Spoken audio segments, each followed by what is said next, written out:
The Channel had become a colder place since peace. Men still sailed, gold still moved, but the old convenient grammar of war had gone missing. A year ago, you might have been hailed as a patriot with a letter stamped by a lord's seal. Now you were a pirate if the wrong clerk disliked your face, if the wrong minister decided your usefulness had expired. Out on the water, that difference was a strip of paper. On land, it was a rope. The convoy ran west along the Devon line under a moon thin as a shaving, the kind of light that didn't illuminate so much as accuse. 3 merchant hulks rode heavy, their holds fat with wool and tin and barrels sealed tight against damp. 2 escort pinnaces guarded them, guns run out, crews tense with the particular anxiety of men ordered to protect wealth that was not theirs. On the lead escort, Captain Whitcombe watched the horizon as if it might blink. The boatswain turned the sand-glass and called 8 bells. The sound went out and died in the wind. The watch changed. Men shifted, hands passing ropes and duties like coins. Below decks, someone would be scraping a candle stub, someone else praying quietly into their collar. Whitcombe stayed where he was. The fog ahead wasn't moving like weather. It held itself too neatly, a curtain hung with intent. A bell rang inside it. Not the bright, familiar ship's bell of honest timekeeping. This was a slow, low toll. It didn't mark the hour. It marked a decision. "Fog," Whitcombe's mate said, forcing steadiness. Whitcombe didn't answer. He tasted smoke before he saw any flame. "Lanterns higher," Whitcombe ordered. Lanterns lifted, the convoy's glow rose and spread, warm circles on black water. The fog swallowed them anyway. One by one, the lights smeared into milk, then vanished. The merchant ships tightened their spacing like sheep hearing wolves in the hedge. Whitcombe leaned forward, squinting. A second bell sounded, closer. Then a shape slid across the fog, shadow cutting shadow. Another. Then the long, silent line of a ship angled perfectly across their path, its presence so sudden that Whitcombe's stomach clenched. No running lights, no hail, no warning, just a hull that moved like it already owned the night. "Hard to starboard," Whitcombe shouted. "Hard!" Too late. The first cannon fired from the fog with a cough of orange. The shot tore through the escort's foremast. Wood burst like kindling. The mast came down slow at first, then with terrible speed, crushing 2 men and pinning a third who did scream once, thin and shocked, before the noise swallowed him. "Guns!" Whitcombe roared. Their cannons answered, but the enemy ship slid past like a blade drawn clean. In the brief lantern light, Whitcombe saw a painted gull on the black hull, wings spread wide like an accusation. "Black Gull," someone breathed. Ropes fell, grapnels bit, boarders came over the rail. Not a rabble, not drunk glory hunters. Pairs, tight, quiet. Pistols held steady, not waved, blades low, boots hitting the deck with the wet certainty of men who had done this too many times to waste words. Whitcombe drew his sword and stepped into the path of a man who looked like he was made for violence, then taught restraint as a second language. He was tall, broad through the shoulders. A long coat clung to him like wet leather, weathered into something between finery and armor. His hair was pulled back, a few strands loose and dark with spray. His face was hard angles and control, strong cheekbones, a mouth that had learned to be quiet, and eyes pale in the gloom, eyes that did not dart. They measured. Captain Whitcombe felt the irrational certainty that this man had decided the ending of the night before the first gun fired. "Name yourself," Whitcombe demanded. He lifted a hand.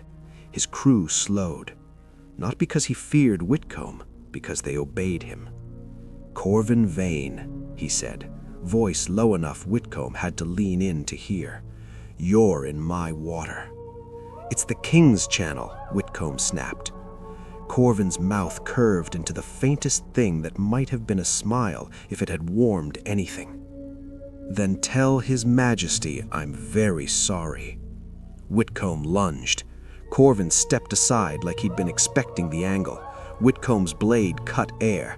Corvin's hand caught Whitcomb's wrist with brutal precision and twisted. Pain flared. The sword clanged to deck. Corvin did not press the advantage. He didn't need to. He held Whitcombe pinned by the wrist and looked past him as if Whitcombe were furniture. His gaze landed on the ship's clerk, a thin man clutching a leather packet to his chest like a child holding a Bible. The clerk's eyes went wide. He turned and ran. "Bring him," Corvin said. 2 pirates moved. The clerk made it 3 steps. A boot swept his legs. He hit the deck hard. The packet skidded away, stopped by a coil of rope, wet with spray and too important to touch. Corvin released Whitcombe like an afterthought and walked to the packet. Whitcombe snatched for his sword. A pistol came up, unhurried, and the barrel pressed into Whitcomb's forehead. "Don't," Corvin said, almost kindly. Corvin crouched and studied the wax seal. Pale green, household wax, not admiralty red, not naval black. A nobleman's seal, not a king's office. Something in Corvin's face tightened, not surprise, recognition. He turned to the clerk, who lay gasping on his side. "Who do you serve?" Corvin asked. The clerk swallowed blood. "His Grace," he rasped. Corvin's voice stayed calm. "Which Grace?" The clerk's eyes flicked toward Whitcombe, pleading. Then the night cracked. A musket shot from above in the fog. The clerk's head snapped back. Blood sprayed the deck and into the sea. His body shuddered once, then lay still. Whitcombe flinched, not at death, but at direction. That shot did not come from Corvin's line. It came from higher, from Patience, from someone hidden who knew exactly who to silence. Corvin straightened slowly. Around him his crew shifted, not panic, alertness, tightening like straps pulled firm. "Sniper," someone muttered. Corvin lifted his gaze into rigging and sailcloth shadow, into any place a man could be perched with a matchlock and time. Then, without warmth, he smiled, not because it was funny, because it was planned. "Now that is interesting," Corvin said softly. He broke the seal and drew the letter free along with a scrap marked in cramped symbols. Cipher. He read the first line. The anger that rose in him didn't show as fury, it showed as stillness, the kind that makes men around you stop breathing. He folded the letter once, careful, as if even paper could be made to confess. Another shot cracked. A sailor went down, clutching his throat, then another, a beat later, timed like someone else's sandglass. Corvin didn't duck, he didn't flinch, he watched the fog like it owed him something. Whitcombe, sweating under pistol and shame, said hoarsely, "What is this?" Corvin's gaze slid back to him. "Tell your men to stop firing." "You're attacking the King's convoy," Whitcombe snarled. Corvin stepped closer, the pistol lowered, but only because Corvin no longer needed to prove he could kill Whitcombe. That fact hung in the air like smoke. "I'm not attacking the King," Corvin said. "I'm collecting a debt." "From whom?" Corvin's eyes lifted toward land that was only a darker shade of dark. "From the man who thinks he can buy a ship and keep the paper clean." He tucked the letter and cipher into his coat. For a heartbeat, Whitcombe saw the old shape of Corvin beneath the pirate, a man who had once fought under a crown's blessing, who understood seals and orders and how quickly a blessing could turn into a warrant. "You're going to shore," Corvin told him, "and you're going to repeat exactly what you saw." Whitcombe swallowed. "Which is?" "That I took a letter sealed with household wax, that your clerk died from a shot not fired by my men." Whitcombe stared, mind snagging. "Why would I?" "Because it's true," Corvin's voice sharpened, and truth, properly placed, is a weapon. He leaned in close. Enough Whitcombe smelled salt and smoke on his coat. And then you're going to tell His Grace that I want the name of the man who sold my crew into the sea. Whitcombe's blood went cold. His Grace will not negotiate with. I'm not negotiating. I'm inviting him to a choice. He straightened and looked out into the fog. "In 3 nights," Corvin said, "I take his son."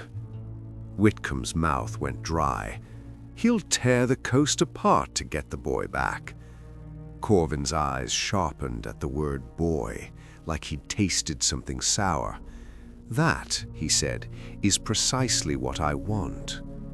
Whitcombe gathered himself, desperate for logic. "You'll ransom him, then?" Corvin's smile returned, thin as a knife edge. "You think I'm a common thief," he said.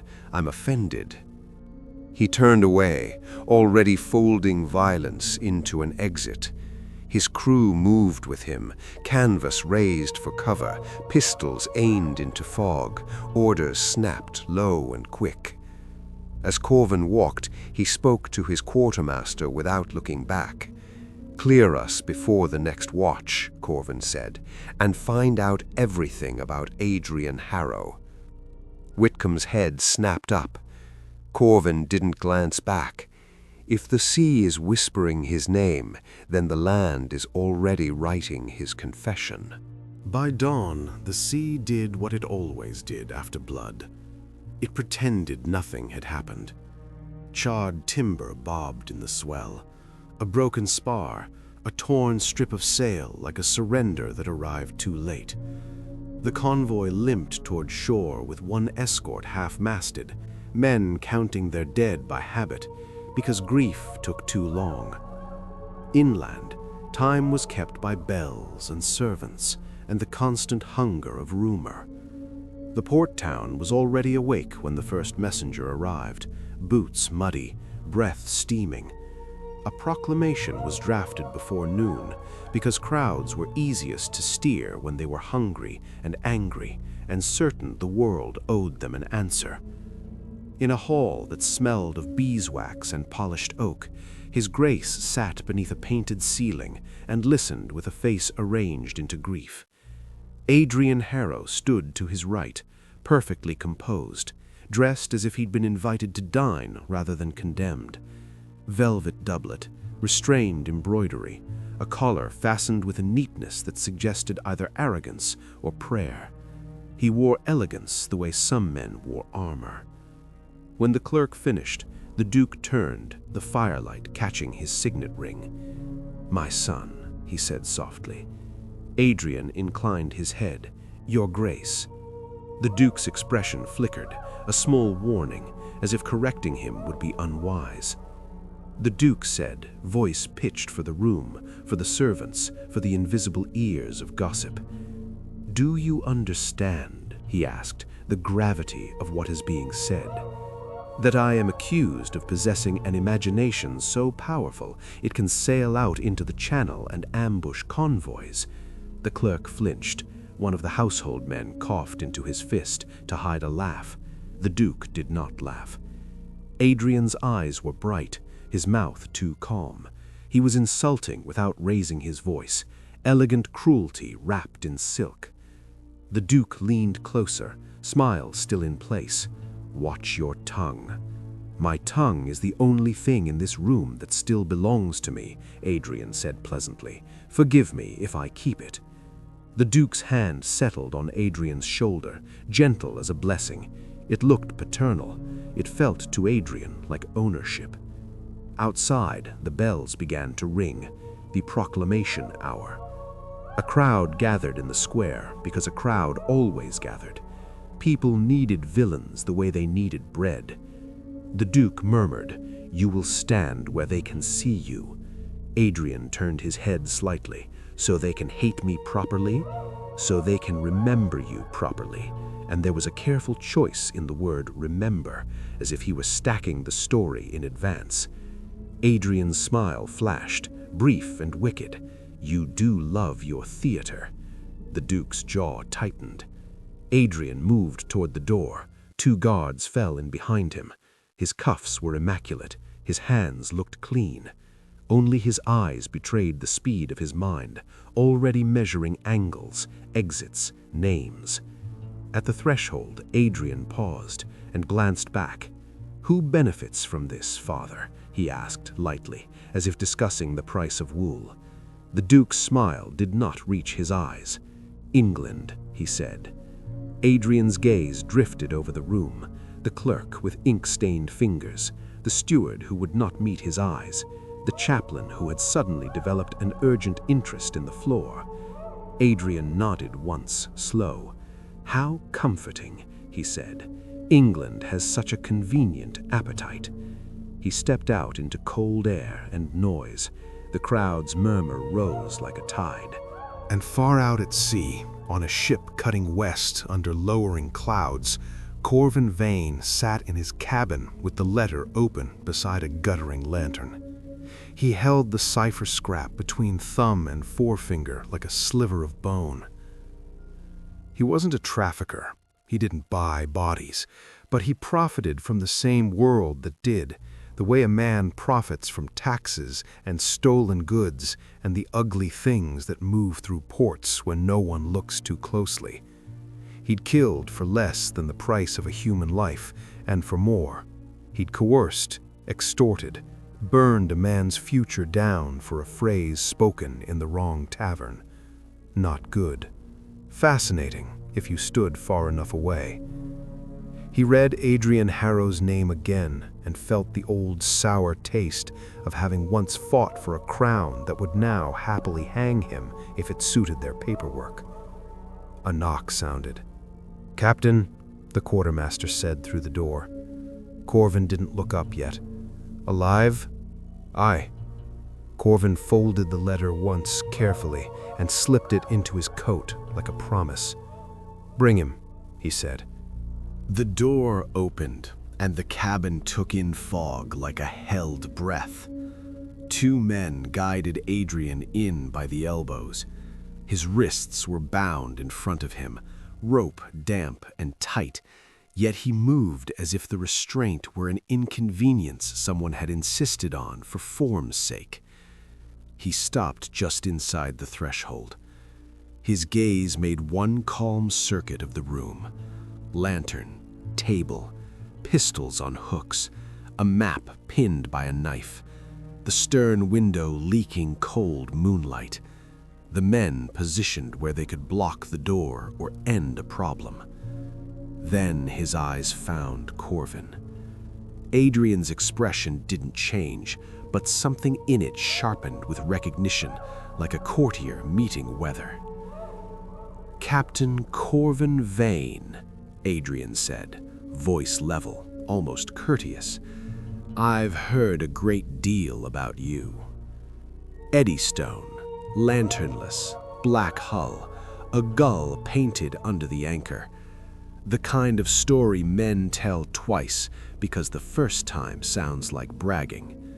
One pirate snorted, another shifted as if the name demanded blood simply for being spoken. Corvin rose. Up close, the stories didn't exaggerate. He was simply more. Not only tall, but built like the ship had grown him. His coat hung open at the throat, damp with spray. His hair was pulled back, a few dark strands loose and clinging at his temple. Stubble roughened his jaw like sand.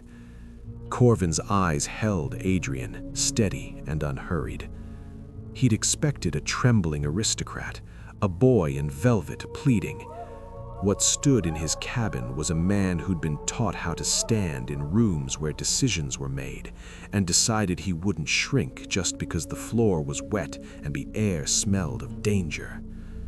Adrian's composure wasn't kindness or cruelty, it was control.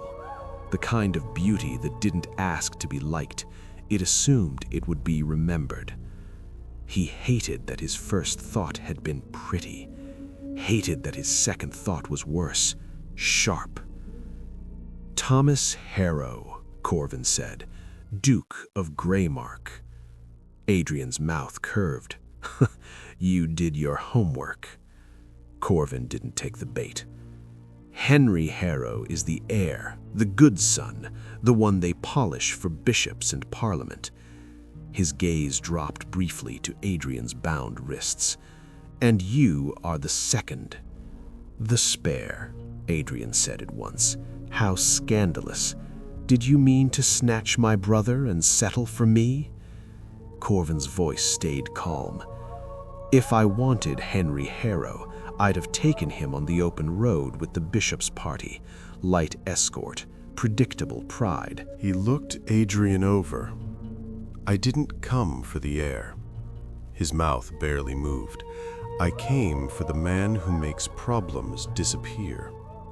Adrian's eyes brightened, smug and controlled. So I'm the knife and my brother's the banner. You've been watching my life with remarkable interest, Captain. Corvin stepped closer until the air between them felt charged. Adrian didn't step back. He only lifted his bound hands and studied the knot like a man judging workmanship. Corvin watched him for a beat longer than he meant to. Adrian noticed. The corner of his mouth lifted, as if he'd found a seam in Corvin's armor. You know why you're here, Corvin said. Adrian's eyes drifted, briefly to Corvin's coat. Then he looked up again, polite as a blade. I'm forced to guess, he said. No one has granted me the courtesy of truth today. Corvin's gaze sharpened. Adrian took it like a compliment. It's unkind, Adrian added, to abduct someone and then refuse him the pleasure of knowing what role he's meant to play. Corvin's voice stayed low. You're not here for pleasure. Adrian's brows lifted. How disappointing. A pirate behind him snickered. Listen to him. Pretty little lord talks like he's at a dance. Adrian tipped his chin up as if the man had tracked mud on a rug. He said nothing. He didn't need to. He was saving his words for the only man in the room who mattered. The bolder pirate let his gaze linger too long and made a crude remark under his breath, the kind meant to turn a bound man into a joke. Soft-skinned little lord, ain't he? Like a girl, the pirate said, grin ugly with suggestion. I wager he won't mind if we strip him naked and we take turns and teach him what pleasure feels like. On other ships, it might have earned laughter.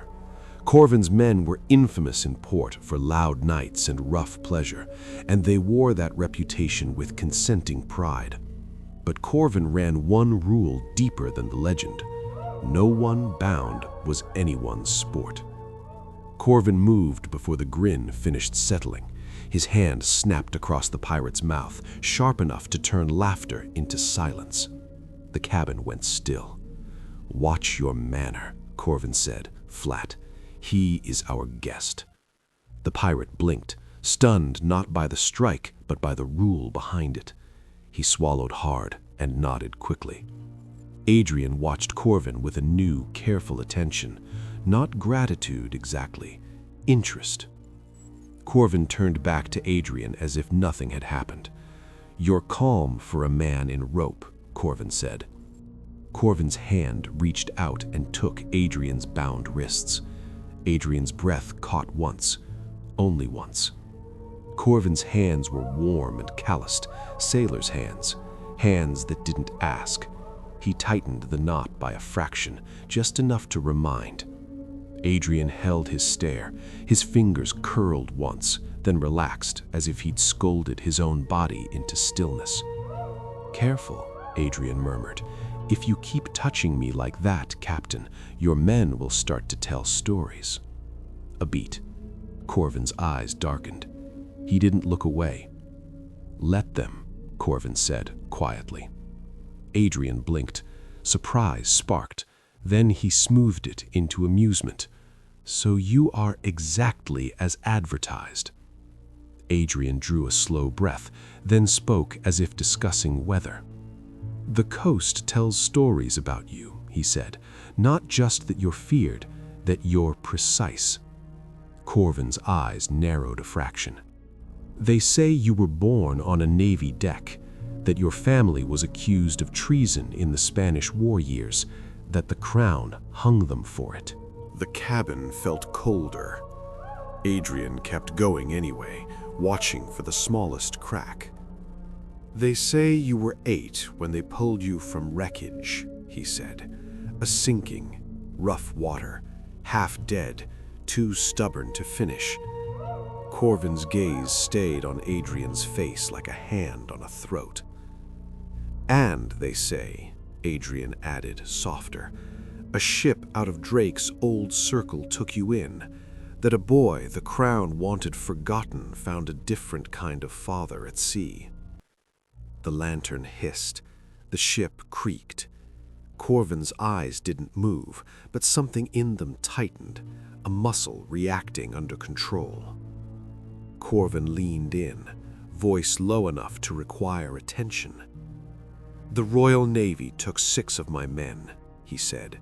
"Not in a fair fight. They were waiting. They had the right paper, the right names." Adrian's expression shifted. "Not much. Enough." "And you believe I wrote those names?" Adrian said. Corvin's grip eased, but he didn't let go. "I know your father's seal was used against you," Corvin said. The lantern guttered. The cabin felt suddenly smaller. Adrian's composure held, but Corvin saw the crack, hairline, and controlled. "That is," Adrian began, then corrected himself smoothly, "a dangerous claim to make in the wrong company." Corvin's mouth curved, thin and sharp. "I am the wrong company." Adrian studied him, then tilted his head with almost gracious insolence. "You didn't take me for ransom, so what am I, Captain? A message, a punishment, a moral performance?" Corvin stared at him long enough that the silence became a weapon. Then he said it slowly, like placing a piece on a board. "Adrian Harlow." Adrian's name in Corvin's mouth sounded like a test, like possession, like curiosity with manners. Adrian's throat moved once. He hid it behind a small, controlled smile. "Yes, that is still my name." Corvin didn't blink. "You're a key." Adrian's brow rose. "To what lock?" "To the man who bought access to your father's wax, to the hand that handled the seal, to the clerk who copied the order, to the reason the Navy arrived on the right tide." Adrian exhaled softly, a laugh without joy. "You are not a simple pirate. How rude. I had prepared simpler insults." Corvin's mouth twitched again, a reaction contained too late. Adrian saw it and let himself enjoy it. "You have 3 nights." Adrian's eyes flashed. "To do what?" "To live and to negotiate." Adrian's lips parted a fraction, surprise, then poise slid back into place. "If my father's seal was used against you," Adrian said, "then someone is writing both our confessions." Corvin's eyes narrowed. Adrian leaned forward just enough to be insolent and close, choosing the distance. "And if you truly are the terror of the Channel," Adrian added softly, "you'll want to know which minister taught the Navy to hunt you with paper." For the first time, the cabin felt less like a prison and more like a chessboard. Outside, timber creaked. The sea kept its own time. And somewhere deep in the ship, a scream cut off mid-note. Corvin's head turned instantly. Adrian's eyes did too. The quartermaster went pale. "Captain." Corvin's voice went flat. That was a man who shouldn't be making noise. Adrian's gaze snapped back to Corvin, all amusement gone, calculation replacing it like a drawn knife. "You said 3 nights," Adrian murmured. Corvin's eyes stayed on the door. "I said you had 3 nights," he corrected, reaching for his pistol. "And it seems," he added, calm as a bell, Someone aboard my ship disagrees.